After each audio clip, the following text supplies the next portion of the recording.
कह रहे हैं 80 के भाव।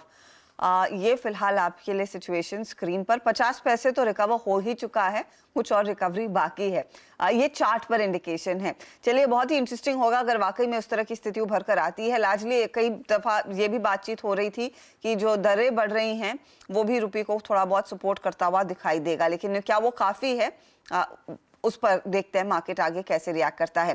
लेकिन आज की बड़ी खबर यही है कि डिपॉजिट दरों में और इजाफा आज यहाँ पर डिपॉजिट दरें भी बढ़ती हुई दिखाई देंगी। आरबीआई ने जो ब्याज दरों में 50 बेसिस पॉइंट का दरअसल हाइक लिया है, इसका इम्पैक्ट अब डिपॉजिट्स में भी देखने को मिलेगा। एसबीआई के एमडी अश्विनी तिवारी ने कहा हमसे एक्सक्लूसिव बातचीत में पॉलिसी के ठीक बाद कि लोन ग्रोथ तो हो ही रही है, लेकिन अब डिपॉजिट के लिए भी बैंक एक्शन लेते नजर आएंगे। डिपॉजिट रेट में बढ़ोतरी हो रही है और ये इस पे डिपेंड कर रहा है कि हम कौन से सेगमेंट को टैप करना चाहते हैं, 1 साल से 3 साल या 3 साल से ऊपर। तो आपने देखा होगा हर बैंक बढ़ा रहा है, लेकिन अलग अलग रेंज में बढ़ा रहा है। कोई 10 बेसिस पॉइंट बढ़ा रहा है, कोई 20 बेसिस पॉइंट बढ़ा रहा है। और ये भी ध्यान रखने की बात है कि जो डिपॉजिट ग्रोथ है पिछले 1-2 महीनों में, वो लोन ग्रोथ से पीछे चल रही है। डिपॉजिट ग्रोथ करीब 9.5% है।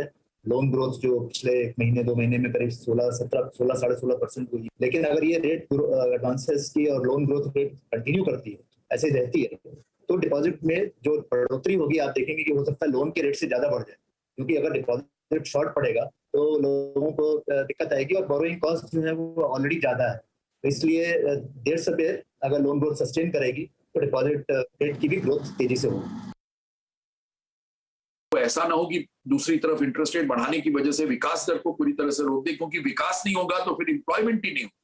तो एक और हमको प्राइस स्टेबिलिटी भी देखना है, ताकि हमारी जो बिलो पावर्टी लाइन लोग हैं या दूसरे लोग, उनको या तो हम सेपरेटली जन कल्याण कार्यक्रमों के माध्यम से उनको कॉम्पनसेट करते रहे, जैसे कि उनको फ्री अनाज जो दिया जा रहा है और ये सारी चीजें जो है उसके माध्यम से उनको कॉम्पनसेट करते रहे। और दूसरी ओर हमको ये देखना है कि इंटरेस्ट रेट बढ़ा के इतना ज्यादा ना हो जाए कि विकास दर ही बाधित हो जाए, क्योंकि विकास नहीं होगा तो एम्प्लॉयमेंट नहीं जनरेट होगी। जब एम्प्लॉयमेंट ही नहीं जनरेट होगी तो फिर इनकम कहाँ से बढ़ेगी?